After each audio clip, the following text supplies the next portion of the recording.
ஹாய்ங்க, அம்மா diary YouTube சேனல்லேருந்து இன்றைக்கி இடித்த பூண்டு ஊறுகாய் செய்கிறோம். அதுக்கு பூண்டு, மிளகாத்தூள், மஞ்சத்தூள், உப்பு, வெல்லத்தூள், கருவேப்பிலை, பூண்டு, எண்ணெய், அதாவது செக்கில் ஆட்டின நல்லெண்ணெய், பெருங்காயம், வெந்தயப்பொடி, புளி, இதெல்லாம் ரெடியாக எடுத்து இப்போ கை கட்டி வச்சாச்சுங்க. அடுத்தது இனி பூண்டை கம்ப்ளீட்டாக இடித்து எடுத்துக்கணும். பூண்டோட குணமே ஒன்று தட்டி சேர்த்தணும், இல்லைன்னா அறுத்து போடணும். பூண்டை அப்படியே போட்டால் அதனுடைய பலன் கிடைக்காதுன்னு சொல்கிறாங்க. அப்படின்னு சொல்கிறாங்க. எனக்கு தெரிஞ்சதை நான் உங்கள்கிட்ட சொல்கிறேன். செக்கு நல்லெண்ணெய் ஊற்றின உடனே காஞ்சிருச்சு. கடுகு போடுறோம். கடுகு பொரிஞ்ச உடனே வெந்தயத்தூள் போடுறாப்படி. வெந்தயத்தூள் நல்லா எண்ணெயில் பொரியட்டும். அதுக்குள்ளே கருவேப்பிலை கழுவி நல்லா தொடச்சி எடுத்துகிட்ருக்குறாப்படி. இனி கருவேப்பிலை எடுத்து அதில் போடணும். பெருங்காயத்தை போட்டுட்டு அதுக்கப்புறம் கருவேப்பிலை போடுவோம் அப்படின்னு நினைக்கிறேன். பார்த்திங்களா, கருவேப்பிலை போடுறாப்படி நல்லா பொரியுது. நல்லா பொரிஞ்சதுக்கப்புறம் அதை நல்லா வதக்கி விடணும். அப்போ தான் உங்களுக்கு வெந்தயத்தூளும் பெருங்காயத்தூளும் நல்லா எண்ணெயில் அந்த கசப்புத்தன்மை இல்லாமல் வரும். அதுக்காக நல்லா வதக்கி விட்டு போட்டு பூண்டை கொட்டுறாப்படி. இடித்து வச்ச பூண்டை அதில் போடுறாங்க. இடித்து வச்ச பூண்டையும் நல்லா வதக்கணும். ஏன்னு கேட்டிங்கன்னா, நம்ம பூண்டை இடிச்சிருக்கிறோம். பூண்டை இடிச்சிருக்கும் போது என்ன ஆகும், அதிலிருந்து தண்ணி லைட்டாக வெளியே வரும். அந்த எண்ணெயும் தண்ணியும் சேரும்போது கொஞ்சம் தெறிக்கும். பார்த்து பொறுமையாக வேலை செய்யணும். அதாவது நல்லா அதைய பூண்டை வதக்கிக்கிட்டே இருக்கணும். அந்த தண்ணி எல்லாம் வற்றி பூண்டு நல்லது ஒரு பதத்துக்கு வரும். வர்ற டைமில் தான் வேறு பொருள்களெல்லாம் போட வேண்டி வரும்.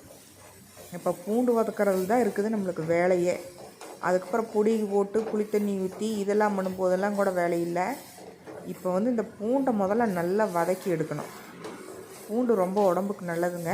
இந்த டிஷ் எதுக்காக நாங்கள் செஞ்சு காட்டியிருக்கிறோம்னா, தயிர் சாதத்துக்கு, ரசம் சாதத்துக்கு, இட்லிக்கு, தோசைக்கு, இந்த மாதிரி எதுக்கு வேணாலும் நம்ம வச்சு தாராளமாக சாப்பிட்டுக்கலாம். வீட்டில் கொஞ்சம் ஏதாவது இல்லாதப்போ ஈஸியாக இருக்கும்.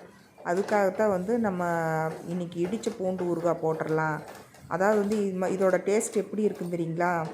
கொஞ்சம் நல்ல காரம், புளிப்பு, லைட்டான இனிப்பு, இதெல்லாம் இருக்கும். செம்மையாக இருக்கும். செஞ்சு பாருங்கள். அடுத்து இனி மிளகாத்தூள் போடுவாப்படி, மஞ்சத்தூள் போடுவாப்படி, புளி ஊற்றுறாங்க. ஏன்னா இது என்னோடய டிஷ் இல்லை, அவங்க டிஷ்ஷு தாங்க. அதனால் நான் தான் வாய்ஸ் ஓவர் கொடுக்குறேன். புளி ஊற்றி நல்லா அந்த பூண்டுக்குள்ளே புளி இறங்கணும் இல்லையா, அதுக்காக புளி ஊற்றி நல்லா கலரி விடுறாப்படி. கலரி விட்டுட்டே பக்கத்தில் இருக்கிற பொருள்கள் எல்லாம் எடுத்து அளவாக ஒரு தட்டத்தில் வைக்கிறாப்படி. ஏன்னு கேட்டிங்கன்னா, அளவு ரொம்ப முக்கியம் இல்லைங்களா? அளவு கொஞ்சம் எச்சு கம்மியாக போயிடுச்சு அப்படின்னா அதனுடைய டேஸ்ட் போயிடும். நானும் கிளற முடியாது. ஏன்னா நான் வீடியோ எடுத்துகிட்ருக்கிறேன். வீடியோ எடுத்துகிட்ருக்கறனால அவளே கரெக்டாக அதுக்குள்ளே சிம்மில் வச்சுட்டு அதுக்கு தேவையான பொருள் எடுக்கிறாள். மறுபடியும் புளியை பத்தாதுன்னு சொல்லிவிட்டு அந்த புளியை மறுபடியும் கரைச்சி கொஞ்சம் ஊற்றியாச்சு. இனி அதுக்கடுத்து அப்படி என்ன ஓடுவோம் அப்படின்னு பார்ப்போம். நானே இன்னும் சாப்பிட்டது இல்லைங்க. இந்த ஊறுகாய் கொஞ்சம் கொடுத்தா அப்படி ஒரு நாள் நல்லா டேஸ்ட்டாக இருந்துச்சு.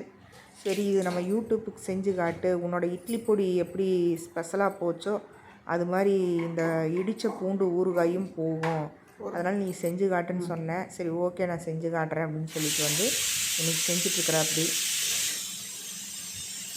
ஏதோ ஒரு சிலர் இந்த மாதிரி நம்மளுக்கு உதவிக்கு இருந்தால் தானுங்க நம்மளும் கொஞ்சம் மேலே வர முடியும். உப்பு அடுத்தது ராக் சால்ட் தான் நான் யூஸ் பண்ணுவேன்.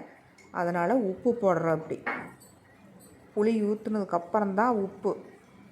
எண்ணெய் ஊற்றி கடுகு போட்டு வெந்தயத்தூள் போட்டு பெருங்காயத்தூள் போட்டு புளி ஊற்றி உப்பு போட்டு மிளகாத்தூள் போடுறாப்படி. இப்போ மிளகாத்தூள் போட்டு நல்லா கலரணும். மஞ்சத்தூள் கொஞ்சம் போடணும்.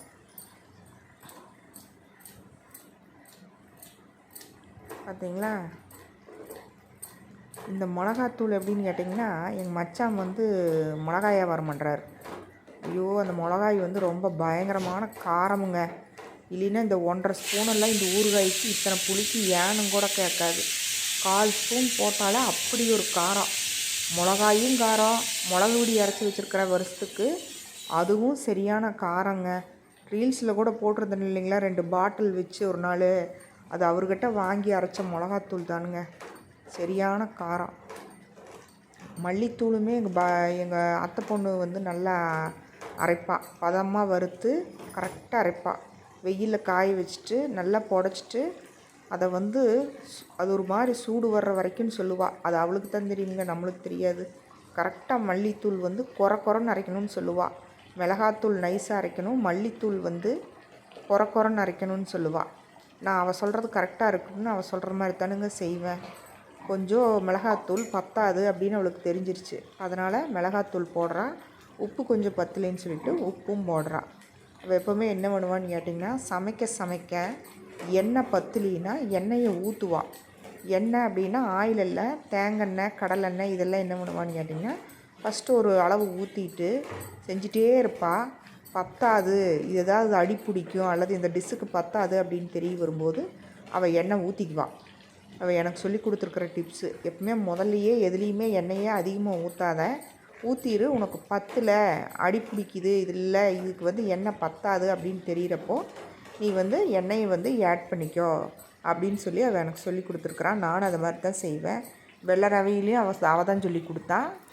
இட்லி பொடியும் அவள் தான் அரைச்சா. இப்போது இடித்த பூண்டு ஊறுகாயும் அவள் தான் செஞ்சுக்கிட்டு இருக்கிறா.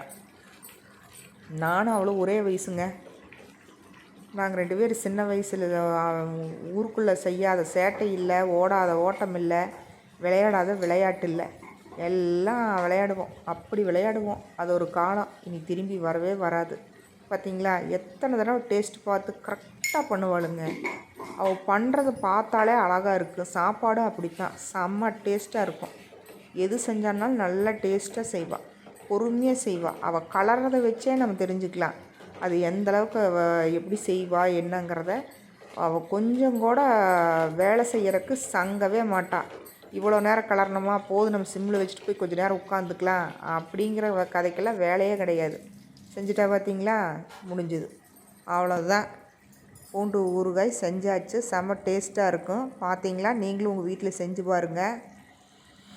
அம்மா டைரி யூடியூப் சேனலை மறக்காமல் சப்ஸ்கிரைப் பண்ணுங்கள், லைக் பண்ணுங்கள், ஷேர் பண்ணுங்கள், கமெண்ட் பண்ணுங்கள், பெல் ஐக்கானை மறக்காமல் தட்டுங்க.